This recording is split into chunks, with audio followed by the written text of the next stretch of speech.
اس لیے نبی اکرم صلی اللہ علیہ وسلم کی ہم سیرت کو جب پڑھیں، جب دیکھا کہ یہ تو نظریے کی جماعت پیدا کر رہا پیغمبر، تو انہوں نے مکے میں داخلہ بند کر دیا، مسجد میں داخلہ بند کر دیا۔ اب حضور مسجد حرام میں بیٹھ کے دعوت نہیں دے سکتے، صدیق اکبر دین کی دعوت مسجد حرام میں نہیں دے سکتے، عمر فاروق دیتے ہیں تو مار مار کے بے ہوش بنا دیتے ہیں۔ اب کیا ہوا؟ جماعت تو بنا نہیں ہے، دین کو تو غالب کرنا ہے، لیظہرہ علی الدین کلہ کا فریضہ ادا کرنا، صرف واضح نہیں کہنا، اس کی جماعت بنانی ہے جس کے ذریعے سے یہ ظلم کے نظام ٹوٹے۔ تو پھوپھی کا گھر ہے دار ارقم، اس میں خفیہ ملاقات ہوئی، اور وہاں حالات کا اتنا دباؤ موجود ہے کہ ایک کلمہ پڑھنے والا باہر ظاہر ہو جائے سرداروں کو تو اس کو مار مار کر اس کو بے ہوش بنا دے۔ حضور فرماتے ہیں کہ کلمے کا اظہار نہ کرنا، خاموشی سے گھر چلے جانا، خفیہ کام ہو رہا۔ اور پھر یہ تاجر لوگ بازار لگاتے تھے مکے سے باہر 15-20 میل باہر، جہاں سارے راستے شہروں کے ملتے تھے، طائف اور ادھر سے مدینہ اور سارے علاقے کے خریدار آتے تھے، مہینوں مہینوں کا وہ بازار لگتا۔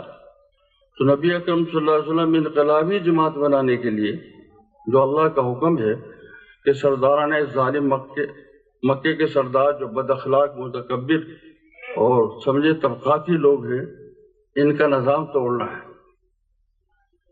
میرے دوستو، تو وہاں حضور بیٹھ جاتے، راستوں پہ صحابہ بیٹھ جاتے، مدینے کے نوجوان کو لے کر آ رہے ہیں، طائف کے نوجوان کو لے کر آ رہے ہیں حضور کے پاس، اور وہاں سے وہ دین اسلام سیکھ کر اپنے اپنے قبیلوں میں جاتے ہیں۔ اس طرح مدینے میں دین پہنچا۔ انقلاب سے پہلے 13 سال حضور نے اپنے شہر میں گزارے، لیکن 83, 84, 85 آدمی سے زیادہ نہیں بنا سکے۔ نظام ظلم کو ہو، دعوت نہیں چلتی اس طرح سے۔ اور جب غلبہ دین ہو گیا، فتح مکہ ہو گیا، 6 سال کی جنگوں کے بعد غلبہ دین کے لیے اس نظام کو توڑنا ضروری تھا، تو اس کو شکست ہوئی۔ تو حضور نے، تاریخ میں واقع آتا ہے کہ نبی اکرم صلی اللہ علیہ وسلم جب مکے کو فتح کرنے کے ارادے سے جا رہے ہیں تو راستے میں ایک کافر ملا۔ اس نے کہاں جا رہے ہو؟ کہنے لگے یہ مکے کے سرداروں سے جنگ ہے، ان فتح کرنا ہے۔ تو اس نے کہا کہ وہ تو غریب لوگ ہیں، تجارتی لوگ ہیں، وہاں سے آپ کو کوئی مال غنیمت نہیں ملے گا، اور وہاں حسن و جمال بھی نہیں ہے، وہاں سے آپ کو لونڈیاں مال غنیمت میں نہیں ملیں گی۔ اس لیے میں تمہیں ایک ایسے سردار اور قبیلے کا پتہ بتاتا ہوں جس کو فتح کرنے سے آپ کو مال و دولت ملے گا۔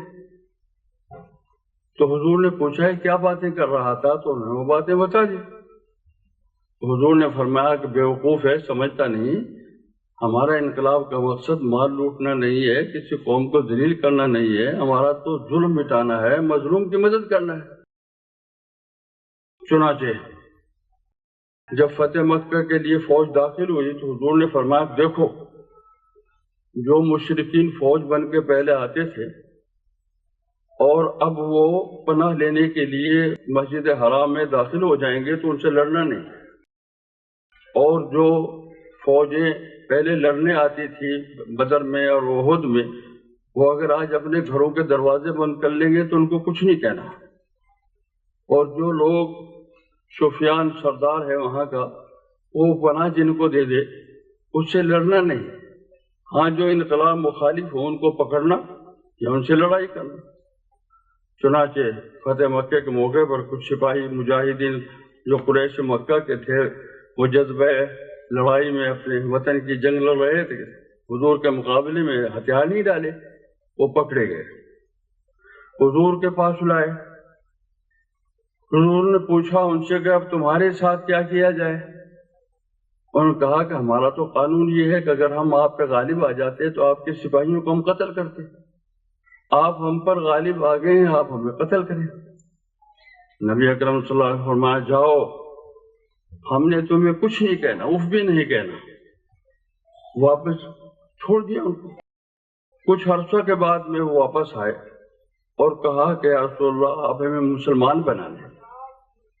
آپ نے پوچھا کہ اس روز مسلمان کیوں نہیں ہو گئے تھے؟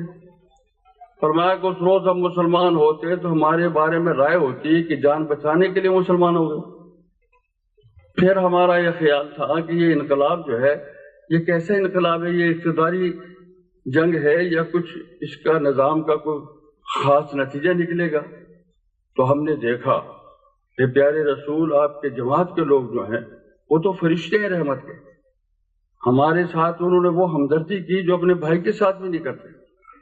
اس لیے ہم نے دیکھا کہ یہ تو انقلاب ہی انسانیت کا انقلاب ہے، یہ تو انقلاب ہی رحمت کے فرشتوں کا انقلاب ہے، اس لیے ہم آج مسلمان ہوتے ہیں۔ آپ نے دیکھا کہ غلبہ دین کے بعد، سرداروں کی شکست کے بعد 2 سال کے اندر پورا حجاز مسلمان ہو گیا۔